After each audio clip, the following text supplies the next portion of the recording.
Pre početka ovog klipa zamolili bismo vas da se subscribe-ujete na naš kanal. Belwood radio.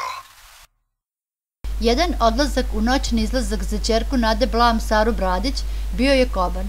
Ona se posvađala sa nepristojnim momkom u jednom klubu koju je potom pretukao.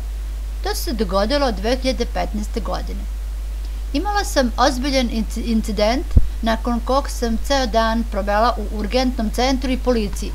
Meni nepoznat dečko koji me je smarao i vređao i koga sam pokušavala da se rešim, me je između ostalog počupao za kosu, a ja sam ga na kraju zalila pićem i krenula sam da izađem iz kluba.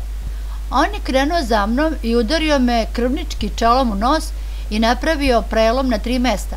Otkrila je Sara nekoliko dana nakon incidenta, a za pomoć se obratila i psihijatru koji joj je pomogao da prebrodi prve dane šoka i da se izbori sa psihičkim posljedicama nasilja koje je preživala.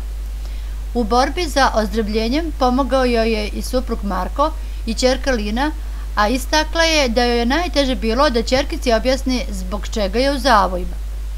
Ona se inače dosetila da svoje ćerki ispriča da je zavoje nosila zato što se sprema za maskembal. Kada je u pitanju samo nasilje, Sara, koja je inače kostimograf, ispričala je da su žene uglavnom te koje su okarakterisane kao krive. Jedan od najvećih i ključnih problema je što u velikom broju slučajeva društvo veoma često krivi upravo ženu.